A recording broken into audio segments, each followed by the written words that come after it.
Hi everyone and welcome to Lanarkshire Family History Society's webinar for, sorry, I was going to say October, it's September. My name's Claire Wilson and I'm your host for this evening. My co-host Christine Woodcock isn't with us this evening. She is actually in Scotland doing her travels and I'll get to catch up with her next week, so no doubt you'll get to hear a bit about that. One thing I just really, I suppose, really need to mention is that you prepare for these webinars the afternoon, beforehand, and you get everything all laid out. And then, I've just heard really in the last minutes that Her Majesty Queen Elizabeth II has passed away at the age of 96. She was Britain's longest reigning monarch at 70 years. And I'm sure that you'll all agree that she served as well over those 70 years. So I really just felt it just needs to be acknowledged.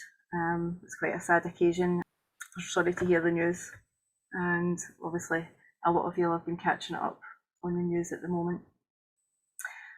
So moving on, the Kilted Culture Conference that Christine and myself are organising takes place this Saturday. It's on industry and occupations, and if you want to attend, you really would need to book it tonight. The cost is £10. There are 4 speakers altogether, and I'll put a link into the chat box for you as well. There was a meeting, an AGM at Lanarkshire, and there is news that the Family History Society office is opening back up for research.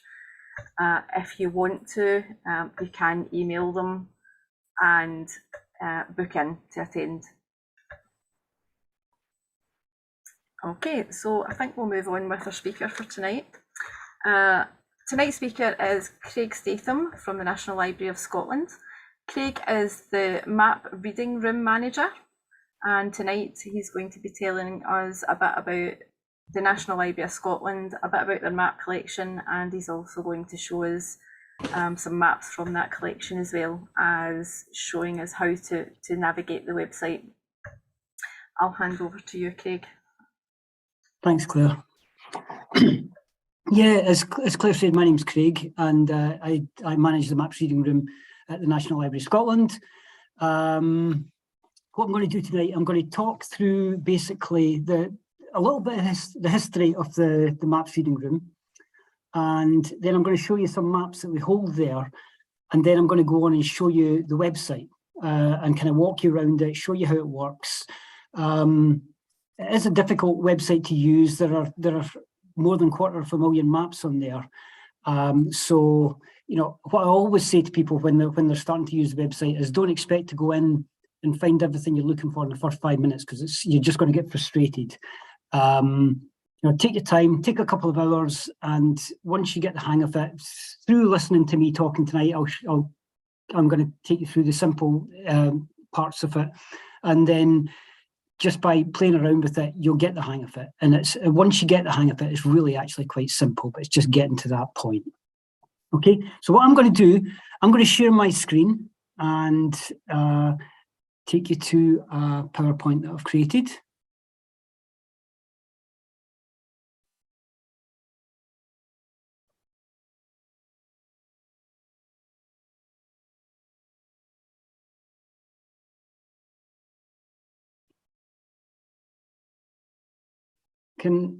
Claire, can you see that as that came up? Yeah, that's perfect. Perfect. Okay, so yeah, this is really about navigating the National Library of Scotland's maps website. But as I said, there's a couple of little things to talk about first, just to give you a kind of idea of where we're coming from. So this was I'm sorry, I've got a bit at the top of the screen. I can't quite make out. Usually it disappears, but it's still there, so I can't make out what's written on the slides. You might be able to drag it down to the bottom, Craig. I'll give it a try. Oh yeah, I can do that. Yeah. Perfect. Okay, I might have to kind of move it around depending on what information I need from the maps, but we seem to be okay just now. So the first maps reading room was built in was opened in 1958 within George Forth Bridge building. We have, at that time, in the 20th century, we had two buildings, which I'm going to talk about. But the first one was in George Forth Bridge in Edinburgh, and it's still there. And we're coming up actually for our 100th anniversary. But the maps reading room was opened in there in 1958, and it stayed there until 1974. And as you can see, there's a lovely glass ceiling there with a map on it. The area down here is now actually the changing rooms, and you can eat stuff in there as well. But we had to move out of that building. I'm trying to move the slides on, but they're not moving. Oh, there we go. We had to move out of that building, and the reason we had to move was the maps are so heavy and so dense that what was going to collapse the floors. Some of the floors in George Forth Bridge building are held up by the stacks. So they worked out that the load bearing wasn't great in regards to the maps, so we had to find another building. So we bought this land owned by Middlemas and Sons Biscuit Factory. And there's some fantastic stories around that about children going past and getting money from the ladies who worked there and taking back cigarettes and getting free biscuits from them and so on. We occasionally get people coming in who want to. There's a cartouche that we have on our 7th floor that they come in to occasionally have a look at. But really what we were doing was we were buying the footprint, we were buying the land. We didn't particularly want the building as such, although we do have pictures of the interior, as you can see there, which lasted from 1974 to 1987. But then we built this building here, which is the Sidebyside building. And as you can see, it's in some ways it has its positives. You can see it's the stone it's built off is the same colour stone as the buildings round about it, and the highest point is the same as the church steeple, the same height as the church steeple, which is diagonally opposite. So it has a number of redeeming features. We've had problems with it in recent years with a little bit of leaking and so on, but that's all been fixed now. So some people love it and some people hate it. I'll just leave it at that.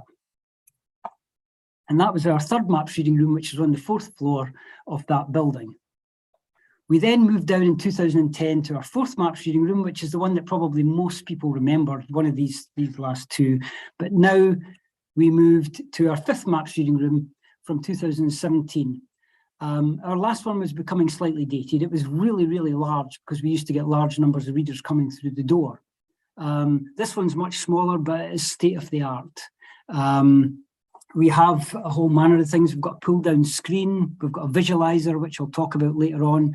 It's a really fantastic little reading room. We have got a lower number of readers who come through the door, and that is because of the large number of people who can view the maps online now. There's not such a need to come into the building. But that's great for the people who do come through the door because they get almost a one-on-one service. That's just another photograph of one of our staff members, Alison, in the reading room there.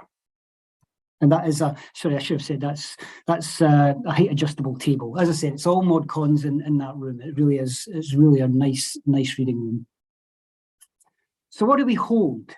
Well, there is a misconception that we only hold Scottish maps because we are the National Library of Scotland. And that's not strictly true. We hold any type of map that you can imagine. We've got, as you can see from the photograph here, we've got maps of the planets, we've got globes, we've got atlases, we've got town plans, we've got silk maps and cloth maps, manuscript maps, and I'll talk a little bit about some of these things as we're going through. But we really have everything that you can imagine. And the other thing really actually that's not photographed there is we have the expertise. So even if we don't have what you're looking for, we have the expertise to lead you to it. So there are two places really that you can find our maps.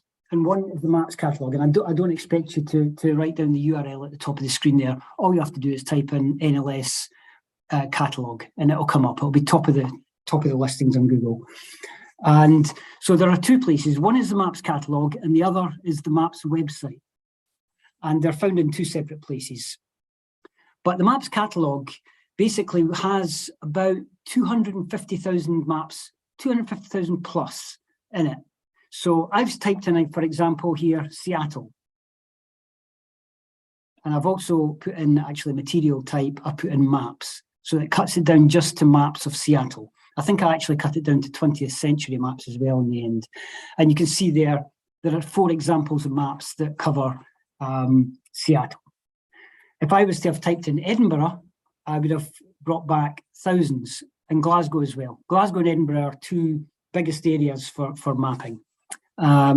So it really depends what you put in. Once you go in, you can actually continue to filter it down by year and so on until you get down to a manageable number. But that's the catalogue. Really, most people that are coming to look at maps are coming into the Maps website. So again, the URL's at the top of the screen. You don't really have to take that down. All you have to do is type into Google NLS Maps and we'll probably be top of the Google rankings because we get thousands upon thousands of people coming into the website. It's really, really popular. So I'm going to leave the Maps website just now, and I'm going to come back to it in maybe about 10 minutes or so. And what I'm going to do is walk you through the website.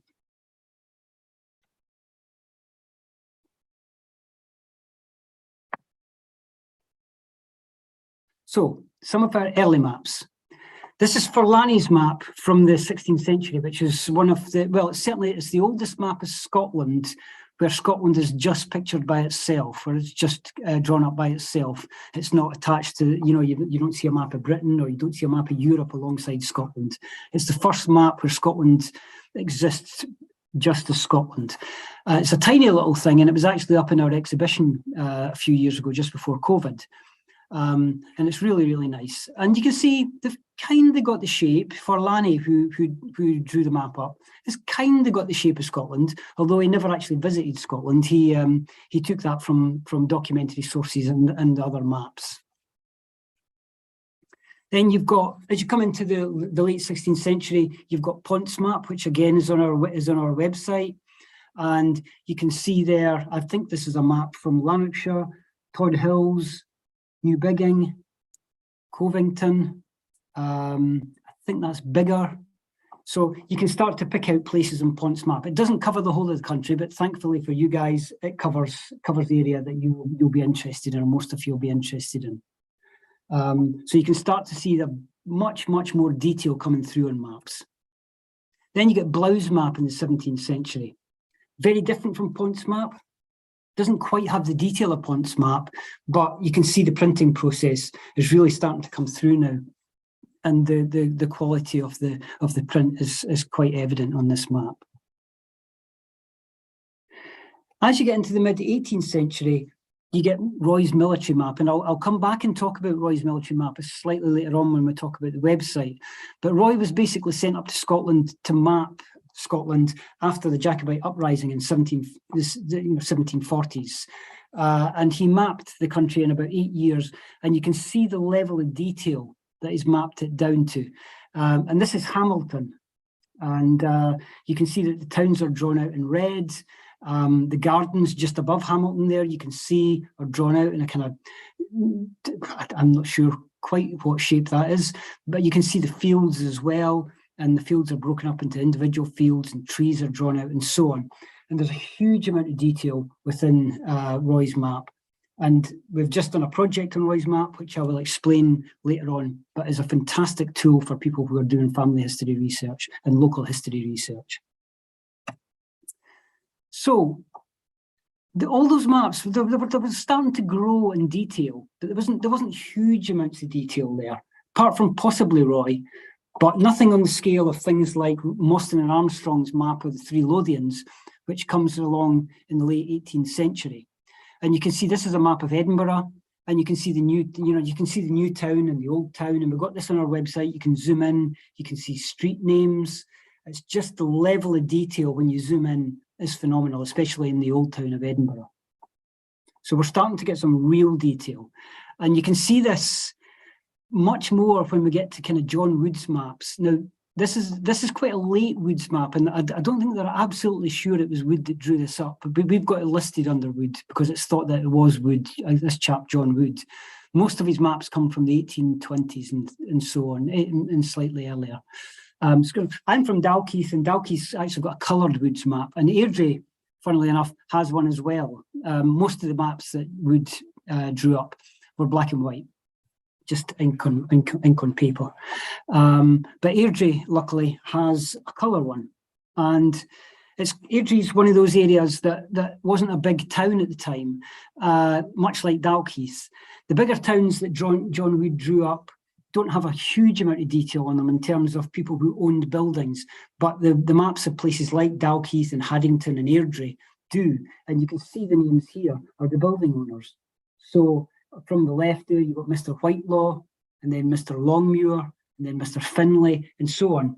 And the reason that's interesting is not because they might be your ancestors, but you can go back to the valuation rolls in 1855, and if you find the family of Whitelaw or Longmuir or Finlay in the valuation rolls, you'll then find who were letting their properties. So you can, most people will be related to people who were letting the properties, and you'll be able to track them down through the valuation rolls and this type of map. So it's a really, really fantastic map, and it's down to incredible detail. You can see that they mentioned the town crosses in there, but even more detail than that when you start digging into these maps. We've got manuscript maps. Now, the one thing I would say about manuscript maps is we're not the best place to come for manuscript maps. We probably the National Records of Scotland, if people were looking at England, probably the British Library, but beyond those, your local history centre is also a great place to find manuscript maps. And beyond that, because it is like looking for a needle in a haystack when you're looking for manuscript maps, they may still exist on the estates that they were drawn up for, or in local farms or so on. And really the quality of the care varies quite considerably. Some will be shoved into cupboards, and others, some of the estates have their own archivists. The Earl of Weems, for example, has his own archivist. So this is a map of Bray Head, and you can see the amount of detail. And when I say manuscript maps, I mean hand-drawn plans. And you can see the amount of detail here. You can see the trees in the bottom left-hand corner and the houses and so on. So if you can come across manuscript maps, then you're doing really well. Sutherland, for example, we have the full Sutherland collection and the Duke of Sutherland's collection. So you've hit the jackpot if you're researching that area.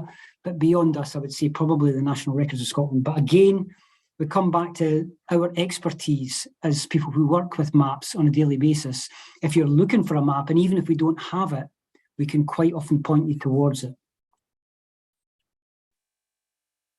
And there's another example, and it just shows you the amount of detail you can find on manuscript maps. So there, we've got good light soil, light sandy soil. So there's a huge amount of detail. Heath pasture. My favourite actually was from Trinent, and it was a map that had the field names written on it. Quite often they named the fields, and it was two of the fields were Upper and Lower Purgatory, which I thought was fantastic. And then more manuscript maps, we've got what's called the Stevenson collection. So if you're interested in bridges or harbours, worthwhile going in and having a look at the Stevenson collection. It's Robert Louis Stevenson's family. And this is a map they drew up. I think it might be Granton in the kind of north of Edinburgh. So then we move through to the mid-19th century, where we get organised mapping. And you can see, I'm just going to quickly jump through these. You can see housing here in the centre of Glasgow, housing on the east coast. You can see from the left-hand map to the right-hand map how it changed in that 39 years. You can see that they've expanded out and they've built a mission hall and new sets of housing and so on. So that's really, really interesting, and how you can see how you can compare things over time. And then you've got parks. There's the Duchess of Hamilton's public park. And you can see the branch line, the Lesmahagow branch line there on the right-hand side, Hospital for Infectious Diseases. Then we've got this this wood, Binning Wood, and Tinningham House, the gardens in Tinningham House here. And it just goes to show you the amount of detail in these maps. And I was talking about this one day at a talk, this particular map, and I said, it'd be wonderful if your ancestor was the gardener who created these or upkept these woods and gardens. And there was a lady in the front row after the talk. People were asking questions, and she said, actually, my ancestor did work as the gardener at Tinningham House. So it just goes to show you how, even a map like this that's 50 years old, 150 years old, still has a link with the modern day. Somebody's doing their family history research and can find that link. Industry, lots of it, Glasgow especially. Glasgow is always a good example of heavy industry and how it comes up on maps. And then mining and quarrying. So you see there, the Woodside Colliery, there's an old quarry. I think there's both in Lanarkshire. I think I tried to pick as many Lanarkshire maps as possible. And I'll show you a little bit about how I found those in a little while. And then farms are really good, because if you can find, I always say to people that if you're looking for farms and they're near an urban area, these are the farms you're looking for, because maps in urban areas change more often. You might find a map in the 1890s, 1900s, 1910s, 1930s, 1940s and 50s, and so on. So you're constantly getting maps changed, and farmers love to change as well. They love to change their buildings, knock them down, build new ones, and so on. So if you're near that urban area with a farm, you'll see the farm changing over time. Unfortunately, if you're in a rural area, you won't, because the maps will probably very rarely change. And then things like public buildings. So it's a really nice city poorhouse there. I think it might be in Perth. No, actually, I think it's actually in the Borders. So lots of different things, military buildings. And I think that's it. And then there's other organised mapping as well. Things like we have what's called the Land Utilization Survey. And it's not the greatest map. It's a 6-inch to the mile map that's been drawn up with different colours, but there's a nice story behind it. Because the chaps started to do this in the 1920s, and basically every different colour represents something else on the map. So green, I think, can be planted. Purple is urban. Red is city centre urban. Brown is hills, and so on. And he ran this project basically himself with a secretary for years and years and years. And basically he would get the Cyclist Touring Club and the Boy Scouts to go out, and everywhere they went, he would get them to send back letters saying this piece of land is used for grazing and so on. And he did this for the whole country, Scotland, England, Wales, and after, I think in 1933, he had completed about 90% of the country, and he ran out of money, and he had nowhere to get the money from, so the project stopped. 6 years later, it was the start of the Second World War, and the government thought, actually, this is a pretty decent idea. We need to get this completed, and they paid him to complete the job. And so the maps, the Scottish ones, have worked their way down to the National Library of Scotland, and we have them on our website. And the English ones are with the University of Portsmouth, I think, and they have them on their website. Their website isn't as kind of user-friendly as ours, but they're online, which is a good thing. So, and they passed it. We worked with the son of the secretary who worked on the project. He now owns these maps, and he very kindly gave us permission to use them online. And then you've got fire insurance plans, or GOAD plans as they're more commonly known. And I think this is probably one from Glasgow. We don't have many of these online, but they're very, very detailed. And you can see there the West Street. I'm not sure what that EU stands for in terms of church, but there's a lot of detail within each building, and we have them right up to the modern day, especially from the 1960s up to about 2000. And they're interesting as well, because they don't list who owns the building; they list who is in the building. So it's quite useful, because in local history, you always get people coming along and asking who worked in this building in 1973. I remember there was somebody selling sweeties there. Can you remember their name? So we just go and get a GOAD plan, and we have the answer for them. Sorry, I thought I'd taken this out, but it's still there. This is the more modern GOAD plan. It's not a particularly great copy, actually, but you can see R.S. McCall there, Boots the Chemist, and so on. So it's a really, really useful tool.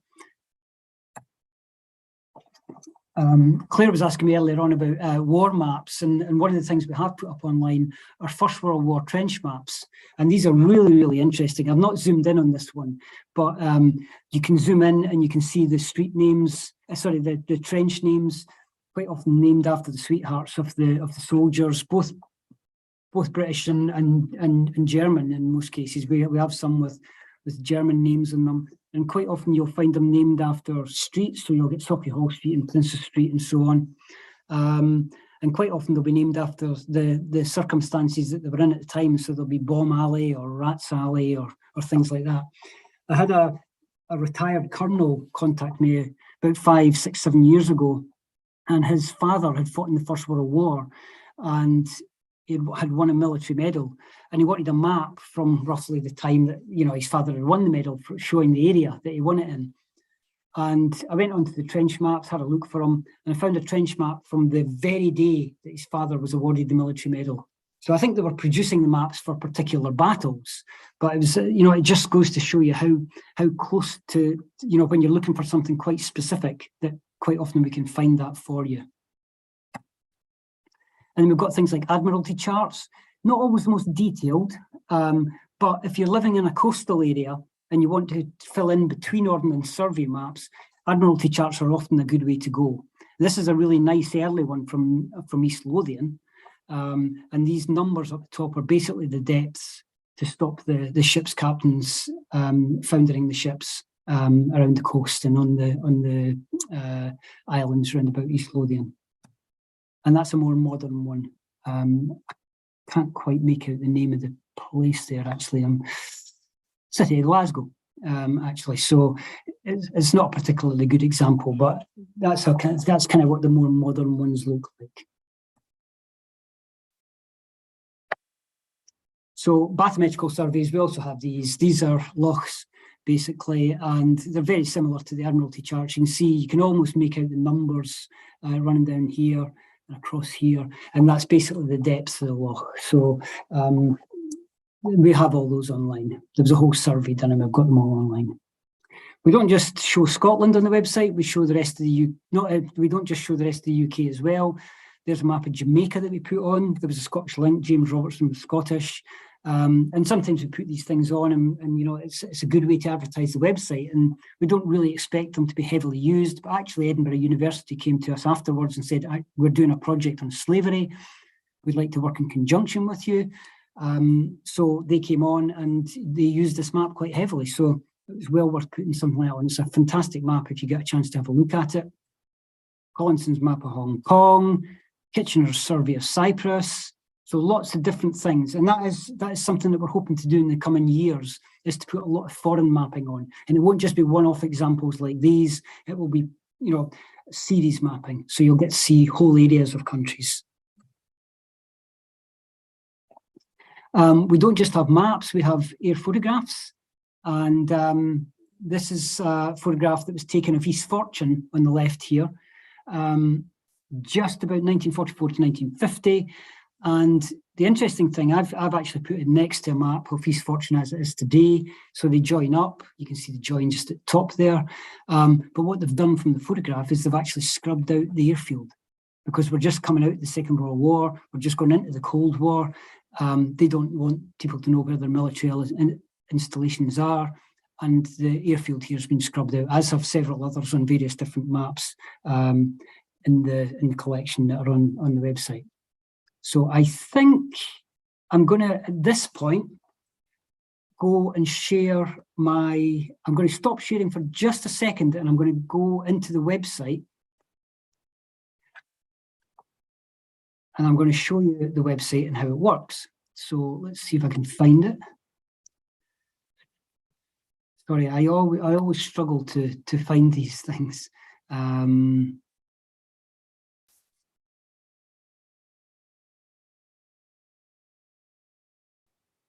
I'm just going to open it up on my screen to see what it looks like. Okay.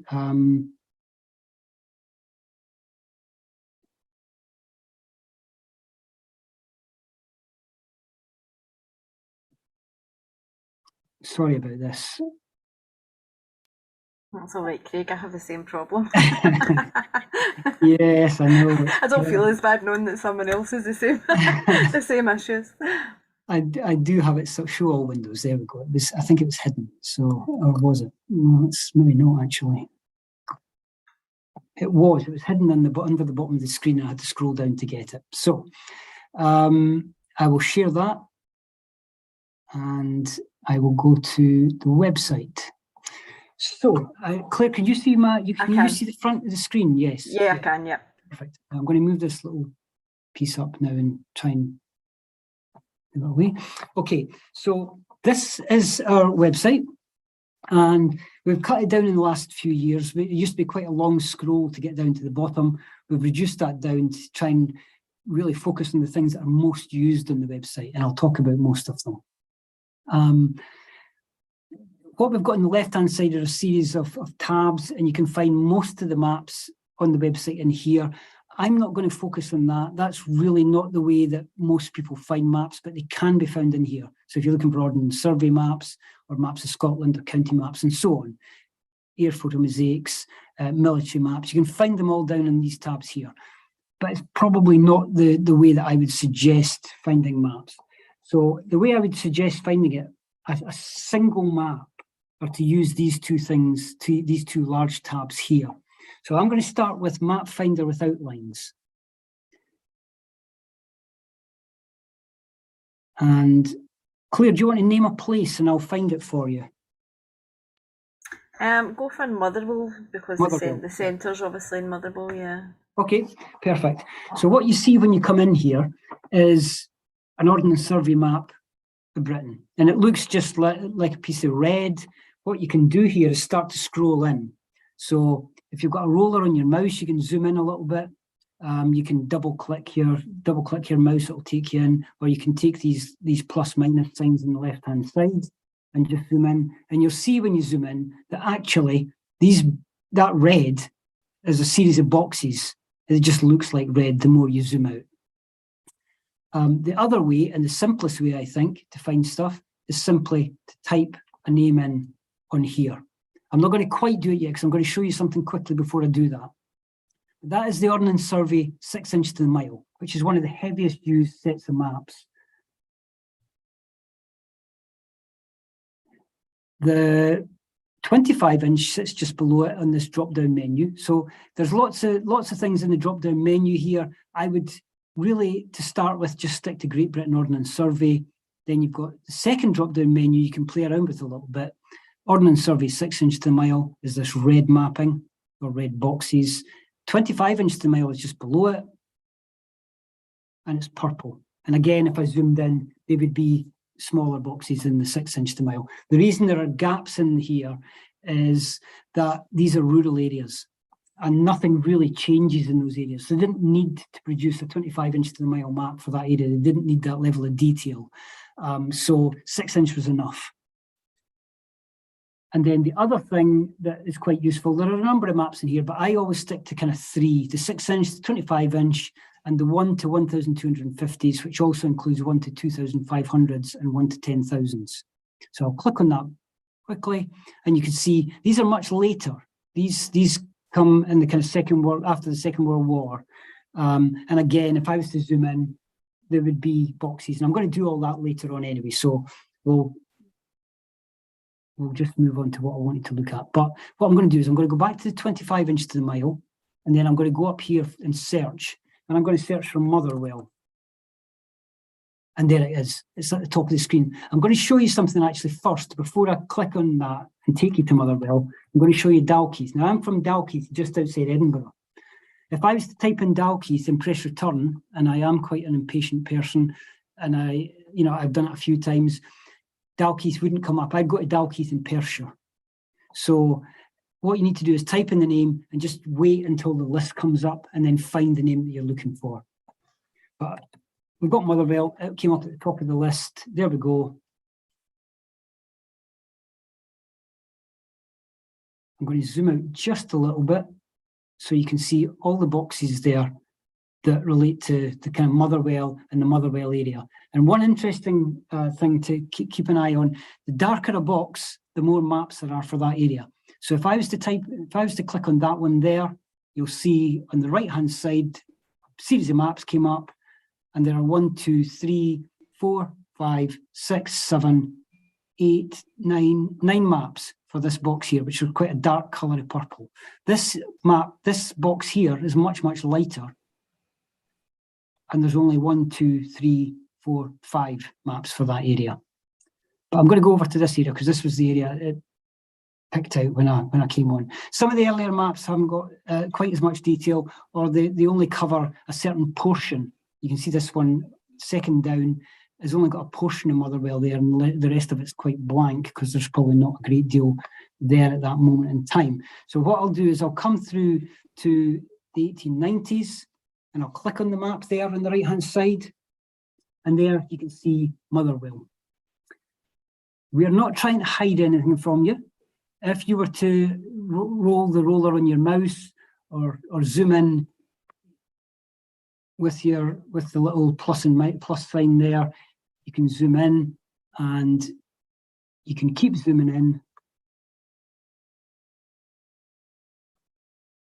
And you can see there, I think it's still not started to pixelate. It's maybe started to pixelate a little bit now, but really not too much. So we're quite happy for you to go in and see this level of detail. We're not one of these websites that tries to hide stuff and gets you to say, oh, that's wonderful, I'd love to see it in its full size, I'll have to go and buy it. That's not what we're trying to do. We let you see these things and really kind of almost technicolor. So just going to go back. So that's how to find things in here. You can type in grid references. I never bother with that. I tend to just go for the place name. It's much, much easier. You can get to other places in the website that are available. And so I showed you those 4 large tabs. The marker pin was the one on the far left, and the georeference maps and side-by-side were the other 2. But I'm not going to click on them here. I'm just going to take you back to the home page and go to them from there. So the marker pin is something that we put on just recently, and it's a really, really useful tool. I'm going to zoom in.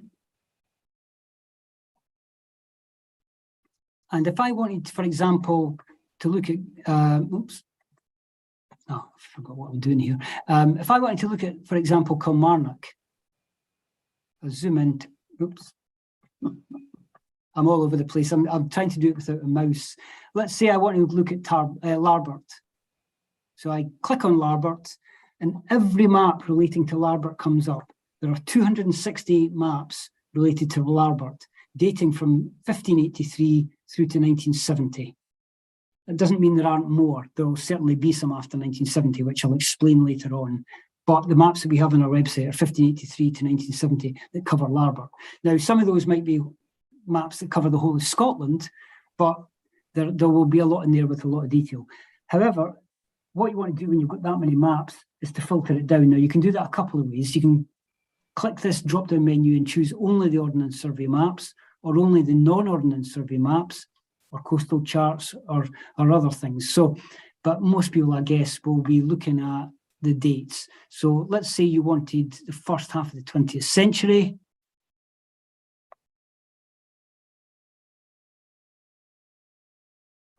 And that gives you 120 maps. So you've really cut it down by bringing it down to the 20th century. If I was to then click on only Ordnance Survey maps, that 120 becomes 78. And then you can just scroll through and find the ones that you're interested in. And again, we're not trying to hide anything. You know, you can choose any map. We'll just choose this one here and then zoom in. Probably not a great example to show you because it's probably not the most detailed map, but you get the idea that you can choose any map and zoom in as far as you need to go. So that's the marker pin and the outlines. And I think probably the marker pin is the easiest way to find stuff. It's a recent addition. It's a really, really useful tool. I'm going to go now back to the home page, and I'm going to go to something called georeference mapping. And this is what I like to call the kind of jaw-dropping moment of the evening. It's we had one reader who called it a time thief because she started playing with it at 8 at night and she was still there at 8 the next morning. So I'll click on Georeference, and there's a lot of things I want to show you on this screen. As you can see, there's no coloured mapping over the country anymore. It's basically a map. And if I was to zoom in, now I'm trying to find what I'm looking for here. It's sometimes quite hard to find. We've done it so well.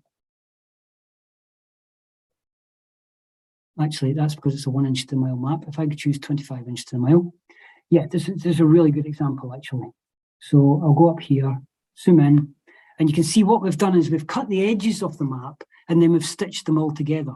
So in this image here, you've got 4 maps. You've got one here, one here, one here, and one here. You can tell by the yellowing of this one, and there's a little bit of yellowing on this one as well, that these are 4 separate maps. And if you zoom out, you'll probably be able to see, as we're zooming out, that it's made up of hundreds, thousands of maps. And they've all been stitched, they've all been cut by us and then stitched together into one huge map of the country. So I'm going to zoom out just a little bit now. I'm going to take you to, into Edinburgh.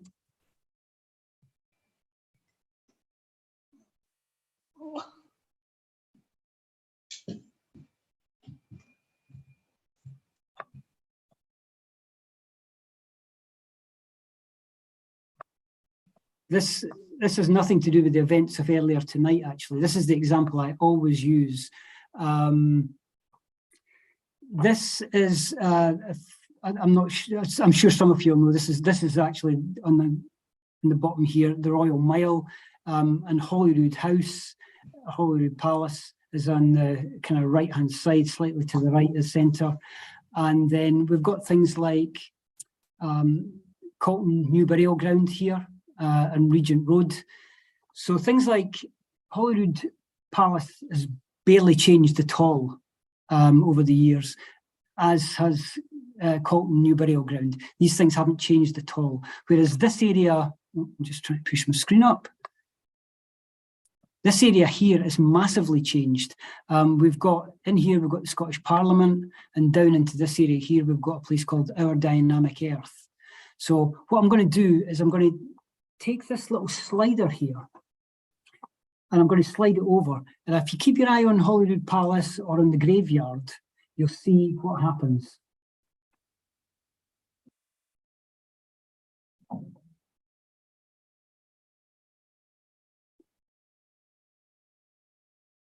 So what we've basically done here is we have overlaid an old map, and you can get the details of the map just down there. It should tell me. Yeah, there we go. It was published in 1896. It was revised in 1893. So it's about 130 years old. And we've laid it on top of a modern satellite image. There are other things you can lay it on top of. You can take away the satellite image and use all these different types of images. But, you know, for speed, I'm just going to show you this one example. And you can see that the burial ground and Holyrood Palace have barely changed at all. However, if I move up a little bit and you keep an eye on this area, this is now the Scottish Parliament, and this area down here is Our Dynamic Earth. I'll scroll over. And you can see they've changed massively. Not unusually though, the roads have changed, the roads have remained very similar.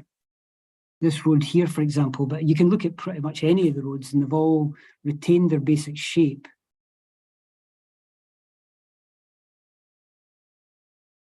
But the area has changed massively. There have been huge changes in that area near Holyrood Palace. I'm going to show you another example of Edinburgh now. Just to show you the same tool, but just to show you how effective the tool is, and how much it can speed your research up. So this is the Meadows. I'm sure most of you have kind of walked through the Meadows at some point, although most of you probably don't come from Edinburgh. there's a series of walks go through the meadows. Now this is a map that was revised in 1893, so 130 years ago. If you keep an eye on the walks, and I'll just move the slider again, and you can see that they've barely changed in that 130 years. They're pretty much exactly the same. There are big changes over to the right. There's a child's play park here and tennis courts that weren't there before. I think there was a curling pond there at one point and a bowling green. But you can see that the walks through there haven't changed. And the interesting thing about that is, you could find this information on, in documentary evidence. You could go up to the National Library of Scotland and find it, or the Mitchell Library, you could probably find it. But it would take you at least a couple of hours, if not longer, to find that kind of information of when those walks were put in, or how long they've been there. And but on our website, you can find it in a matter of seconds. Quite simple. So that is one of the things I wanted to show you here. There's so much more I want to show you here, so I'm just going to get rid of that overlay.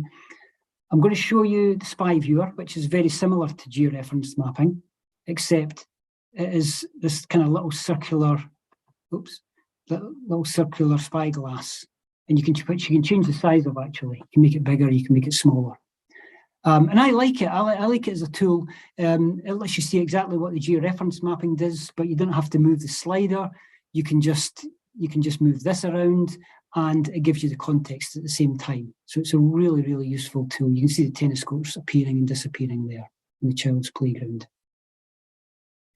So that's a really useful tool. There's a 3D tool as well. I'll show you an image of the 3D later on. I'm not going to show you the 3D yet, because I'm not going to show you the 3D in action because it takes a little while to load up, but I will show you an image of it. It basically takes a map and sits on top of the contours. So it's a really, really useful tool. Full screen draw.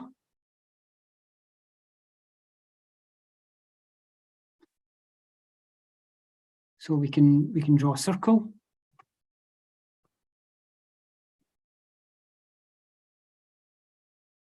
We can change the color of these as well, actually. I'll change it to red for the next one, reddish. And you can do points, so you can mark out there.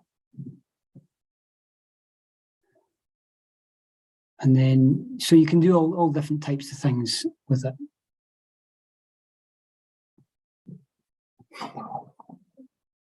Quite a useful tool if you're using it on a website. You can use that tool.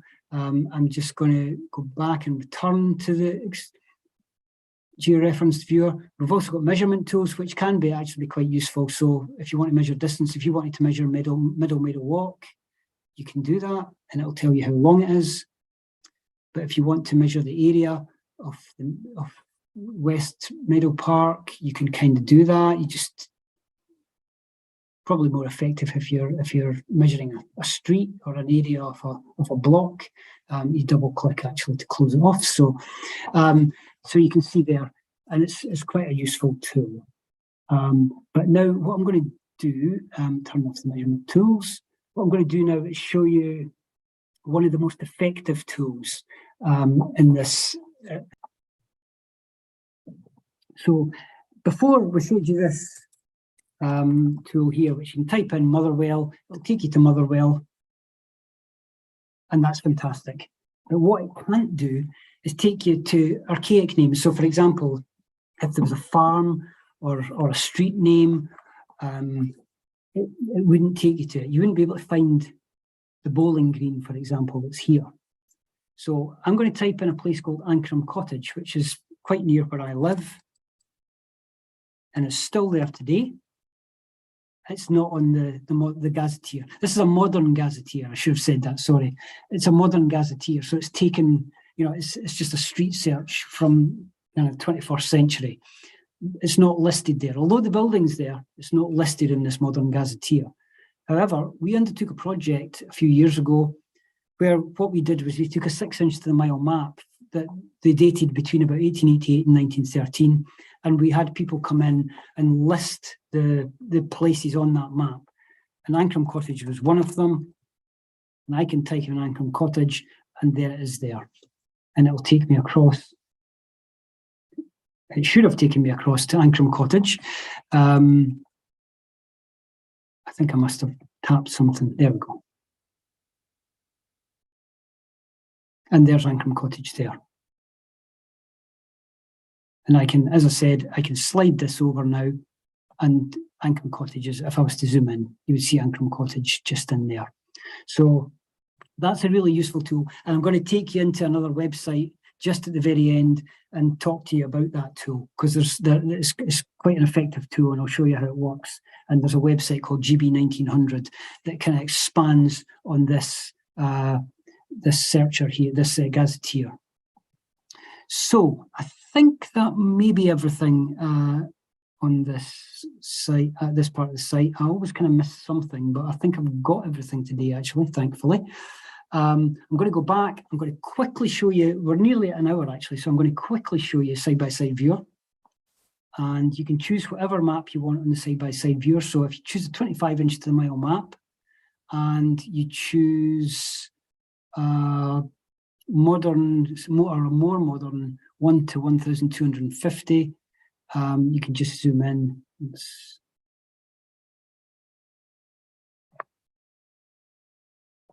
I don't know where I am. It's near Glasgow somewhere. Kirkintilloch. Okay, so you can see Kirkintilloch there. And as I come out, you can see the growth there. I was just looking, I knew there would be growth. It's just finding it.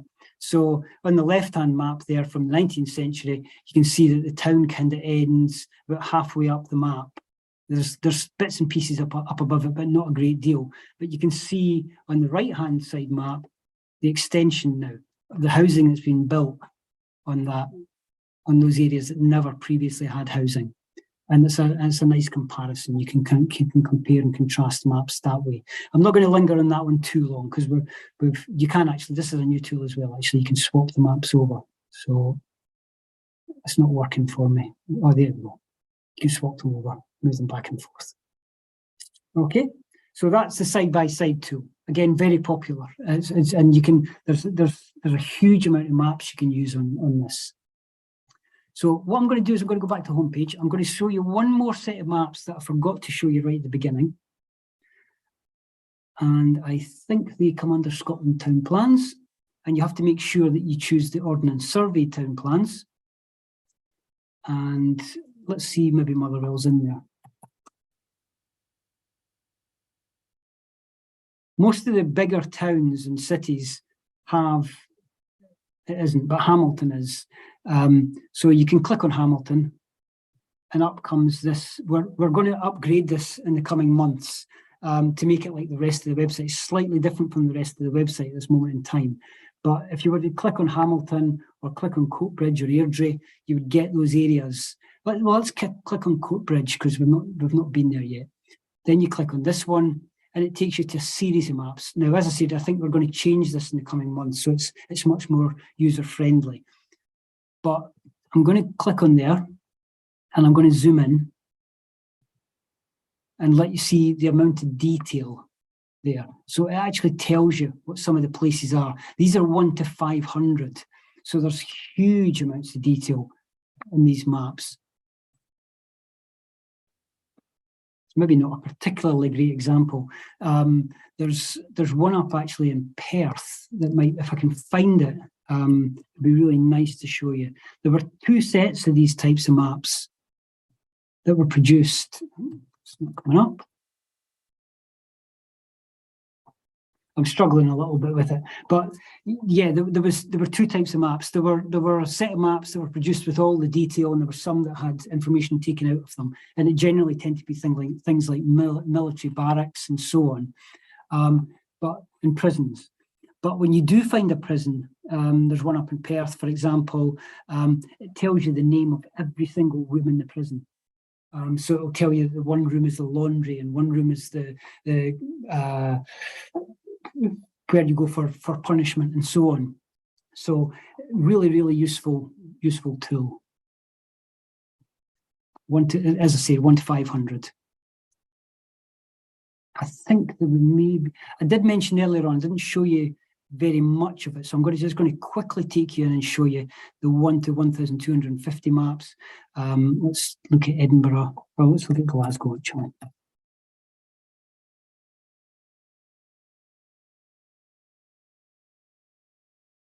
So there's a 1 to 1,250 map. I'll just click on that. And these are from just the kind of post-Second World War period. And you can see now, again, we've got the details within the buildings, Lanarkshire House, Savings Bank Headquarters, General Post Office, British Linen Bank, and so on. But we've also got door numbers. Extremely useful. That hatched area shows that's glass. And I think that one is an alleyway with a roof on it. So huge amount of detail in those maps. And this one, for example, was published in 1951. So I'm going to go back to home screen. I'm going to show you one quick thing before. I'm going to show you a couple of quick things actually before we move on, and I'll take you to that GB 1900 website. This isn't really as effective as it used to be because we've got so many of our maps on the website now. But if you're looking for stuff that you know is on the website and you can't find it, you can come in here and look. So here's National Grid, 1944 to 1991. Let's choose one of those. So I've clicked on Glasgow there. There are 3 copies. These are all online. So there's one from 1954, one from 1960, and one from 1969. And you can just click on these and it'll take you through to the website. Now I've clicked on somewhere down in England now, and this one is not on the website. So we do have this map. It's SJ 8595 Southeast, and it's 1 to 1,250, but we don't have it on the website, but we do have it. The reason for that is it may not be digitized, or it might be in copyright, i.e. published after 1972, because there's a 50-year copyright in Ordnance Survey mapping. And that's probably the case for a lot of the English maps here that I'm going to click on. Oops. So it's always that 1 to 1,250. I would guess they're probably in copyright. I'll try Edinburgh, see if I can find anything. Yeah, all the Edinburgh ones, 1972 ones, 1973 are online now. If you'd come about a year ago, this bottom one wouldn't have been online, but it's online now. So this does point you towards stuff that we have, but it's not on the website. I'm going to go home to the maps page again. I'm going to show you something. I mentioned Roy's military map, who it's here, but I'm going to show you something actually that relates to that, and it's called this transcription project. And we've done 3 transcription projects in the last 6 months to a year. I've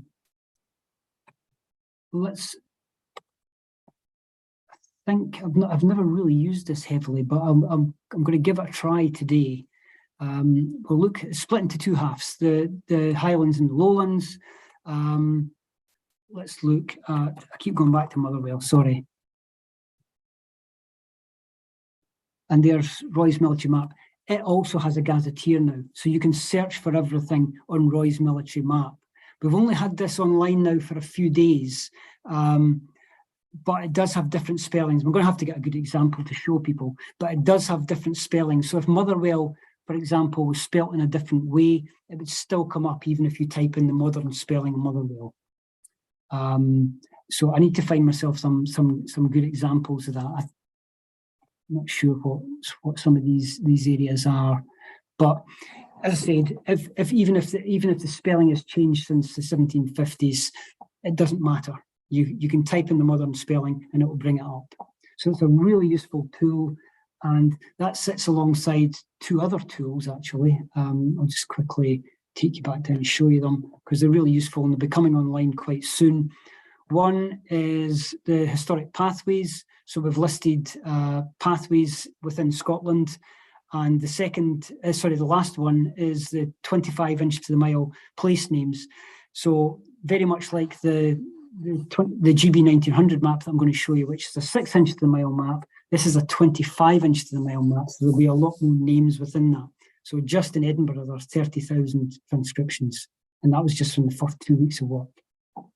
Okay, so I'm quickly going to jump back and I'm going to go to, I think I have a website up. Here we go. Claire, can you see a green map on the screen now? Yes, I can. Perfect.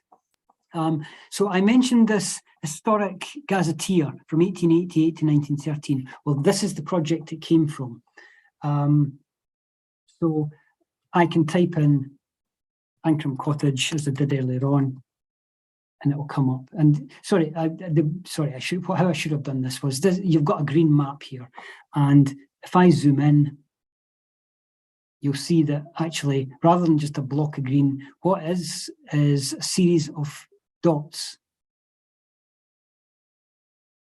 And beside each dot is a name.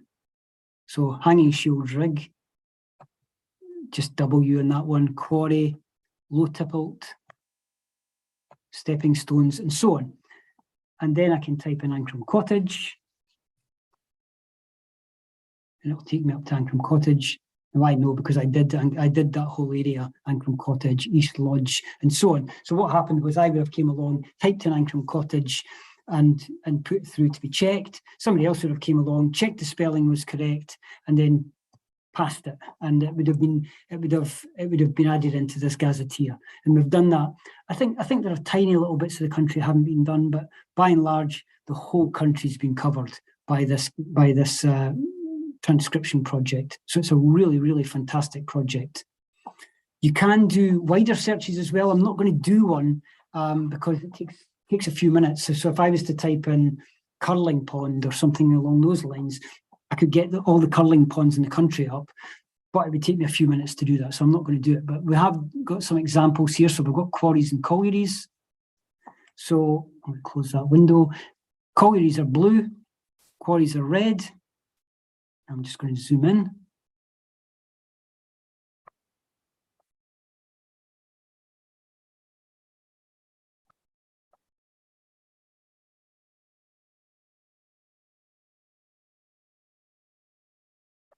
So there you can see it's quite a nice example there. Coltness Colliery, Phil Sykes Pit, and then just below it there's a quarry. So if I was to do a search on quarries, it would bring up all these red dots. And there's one for public buildings, one for footpaths, and so on. But there's curling ponds. So if I typed in curling, for example, these would have came up. So really useful tool. We had a Cambridge University professor who had been searching a particular place name or a suffix to a place name for a few years with a view to putting together a book. And she I think she had collected something like 525. And she came to us and said, is there any other maps I can look at to possibly find any before I go to publication? And this had just been published and put online at that time, and I pointed her towards this, and she came back about a week later and found an additional 25 place names. After several years of research, she found an additional 25 and within a week. So it's a really, really useful tool. Before I finish up, I am just going to show you one more thing, and it's called, should mention actually, I'll not go into them, but I will mention them. The APIs. If you have a website and you want to build a website and put a map into the website, you can get them through the APIs. I think there's only one on the free one, but there's a few on the subscription one, so you can get those. But I'm going to show you this Frederick Douglass viewer because it shows you what you can do with the maps if you're creating a website. Frederick Douglass, the black anti-slavery agent who came over to Scotland and did several talks throughout Scotland. What we've done is we've highlighted all the places that he talked. So if I was to click on one, it'll take you down and tell you a little bit about it. We can also look at Frederick Douglass in the wider Scotland, a little bit about his time in Montrose, and then kind of wider again, looking at black abolitionists generally. So that's just an example really of how you can use the maps and how you can use the little dots that I showed you earlier on just to create something really nice. This was obviously done by people who knew what they were doing. It was produced by a University of Edinburgh. But if you've got somebody in your group or you know somebody who's got a little bit of nous about building websites, it's probably a relatively easy thing for them to do, given the time. So I am going to go back into my talk and just finish it. I think I've only got about 4 or 5 slides left, so I'm going to do that. So I'll stop sharing, and then I'll quickly share again, and I'll share my PowerPoint. That should come up now. So I think this clear I've got a sign saying people can see the application. So this was the air photographs I showed you earlier on. We tried to add even more value. I mentioned the 3D viewer. That's the 3D viewer. As you can see, you can kind of just about make out the mountains there with the map overlaid on top of them. I think it'd be really impressive if we had mountains like Mount Everest or so on, but we don't. So we have to make do with the mountains we do have, which aren't particularly small, but it really depends what mapping that you use. It can be quite effective if you use the right type of mapping. Then we've got something called the Modern Map Viewer. Now, you can only get this in the National Library of Scotland buildings. And I mentioned earlier on, we've got 2 buildings in Edinburgh, the one in George Forth Bridge and one at Causewayside, but we've also got one at Kelvin Hall in Glasgow. And if you go there, you can look at the Modern Map Viewer. Now, what the Modern Map Viewer is it's the modern Ordnance Survey mapping, essentially. So in the past, you might have got a map in the 1840s, or sorry, the 1850s, maybe then again in the 1890s, 1910s, 1930s, and so on. Now you get them year on year. So I think from 1996 onwards, right up to the modern day, I think we run a year or so behind, but it's pretty close to 2022. And you can see here, here's a map from 1998 in Edinburgh, and there's nothing much in this particular area. In the years afterwards, we've got the Scottish Parliament. So kind of huge changes in that area. And few little things that I'll just quickly mention. You can download and print the maps from the website. There is this download PDF here. There's a little tab there at the bottom you can click on, download PDF, and you can download it and you can print it. We're not going to stop you doing that. We want you to use the maps. I will talk in a minute about rights and what you can and can't use them for. So we also allow self-service photography if you come into the maps reading room. There are certain things you can copy, certain things you can't. It's probably a very bad example because it's probably an example of things you can't photograph. But you can come in and photograph even in copyright material. Basically, the reason you can do that is when you sign up to become a member of the library, you sign up to say that you're not going to use the maps for commercial purposes. We also have what's called a visualizer. So if you can't get to the library and there's something you desperately want to see, we can use, on the right-hand side, we've got a desktop a ceiling mounted visualizer, and on the left we've got a desktop visualizer. So we point you towards the most appropriate one, but if you couldn't get into the library, we could show you things in real time. And it's a really, really effective tool. We've showed things to people in California and Australia. I think we had somebody in Singapore and somebody in Germany. So we're showing people our collections to people. We're showing our collection to people all over the world. So it's a really, really useful tool. And these people, in many cases, would never have been able to visit us. So it's really useful. And our maps get used in all types of places. Most common possibly are books. Shameful promotion of my own book in the top left-hand corner there. Television programs in the top right-hand corner. You've got Coast have used the maps, but a whole bunch of other television programs are using us. Plays, there was a play in London called The 39 Steps, and I think it moved to Newcastle. They regularly used their maps, kept ripping them, so they kept having to come back and get more. Exhibitions, our maps are quite often used in exhibitions in the bottom left. And Captain America used our maps. In the very first Captain America film, you can see Captain America using a map from the National Library of Scotland. So they're used all over the place. I think that's the last screen, but I'm just going to quickly explain what you can use them for, because I'm sure somebody would ask that question. Which maps you can use. It's not a simple answer. I'm going to come back, actually. I'm going to stop sharing and let you see me. I'm not sure if that's a good thing, but I'll let you see me anyway. Some of our maps were scanned by the National Library of Scotland, and some of our maps were scanned by an external company. If the maps are scanned by the National Library of Scotland, you're free to use them for both commercial and non-commercial purposes. If they were scanned by an external company, then there may be rights issues. Not always, but there may be rights issues. So you'll get a note when you open a map. If it has rights issues, there will be a note that you have to click off, and it'll tell you that there are rights issues. But if you're in doubt, just call us. I mean, we're quite happy to take phone calls, or if you send us a quick email, we can answer your questions about rights. We can answer your questions about anything, to be honest. So just give us a call or send us an email.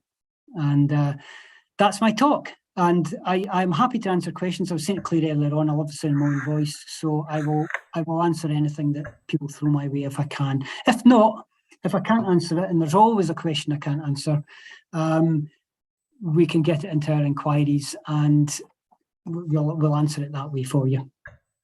That's amazing, Craig. Thank you so much. Okay.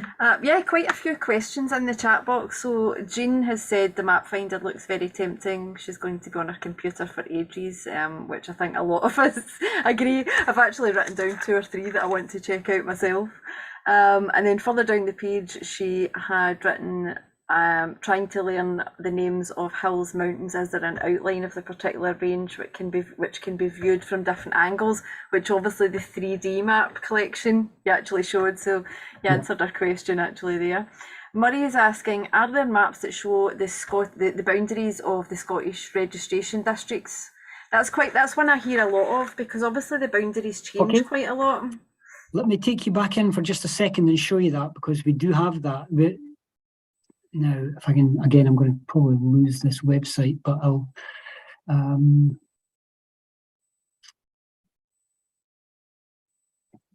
it. Okay, so what I'm going to do.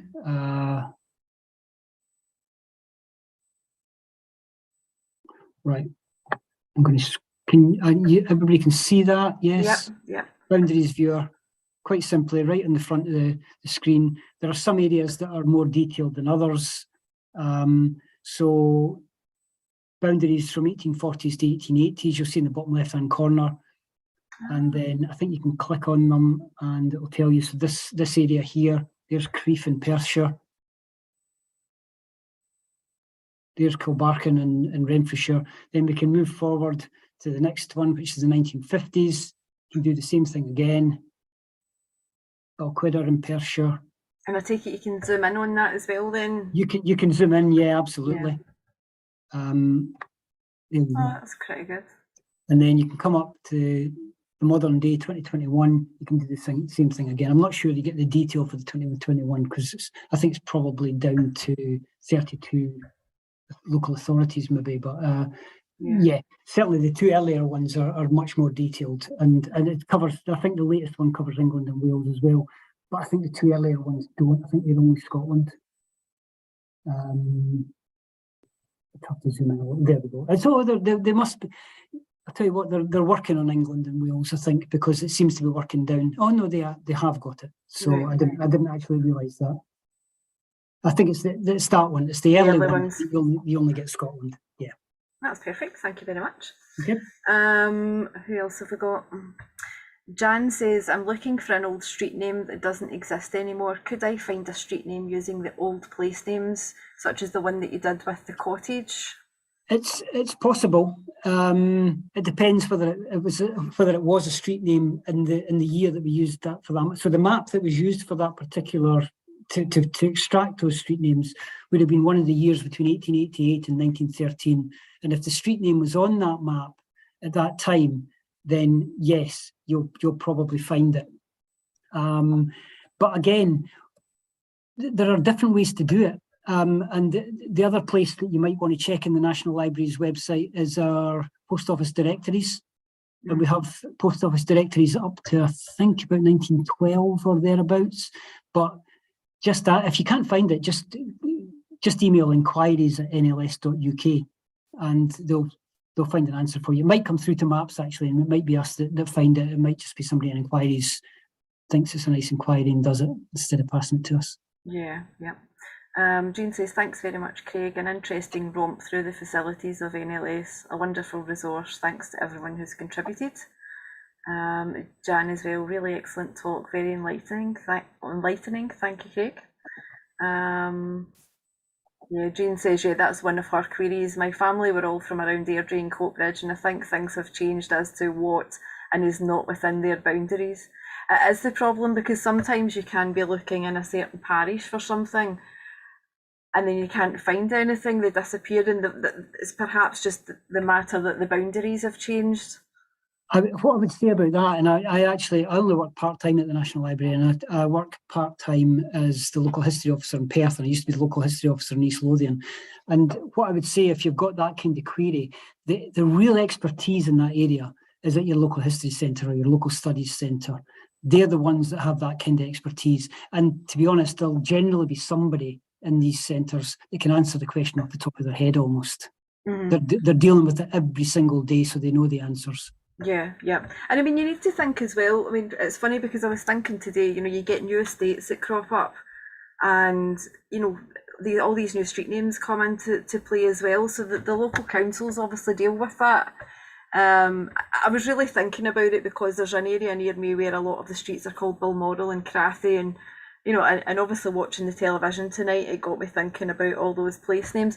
But interestingly, Murray's actually mentioned Glasgow Council publishes a huge PDF with all of the street name changes in great detail. Other councils might do the same. And I think Murray's got a good point there. I think, when you think, new streets and new estates being added, there's perhaps street names being changed for various reasons as well, and places being demolished, and Absolutely. So it's worth checking the local council as well. Yeah, absolutely. Yeah, so I think we're out of questions. Just let me run through the last of the announcements. Remember that if you're not a member of Lanarkshire Family History Society, why not join now? Annual membership ranges from £10 for the e-membership, and you receive 3 journals per year. You get monthly e-news and also use of the Society's Research Centre in Motherwell, which, as I've said, are opening back up for bookings to go in and research. I'll put some more info in the chat box for that. Let me just quickly do that. Usually Christine's here to help me, so I'm trying to juggle everything myself tonight. And the other thing is the speaker for next month. It'll be on Thursday, the 13th of October at 7 p.m. The speaker will be Wiebke McGee of North Lanarkshire Archives, and she'll provide a presentation on old handwriting. And I've just put a link into the chat box if you want to register for that now. And what we'll do is give you a quick reminder on the day as well. So thank you very much. It's been quite a good attendance actually tonight, and thank you so much for your time, Craig. It's been very, very enlightening, and I think everyone's really enjoyed it a lot. Thank you so much. Okay, thanks everyone for attending, and we'll see you all next month. Take care. Bye. Bye.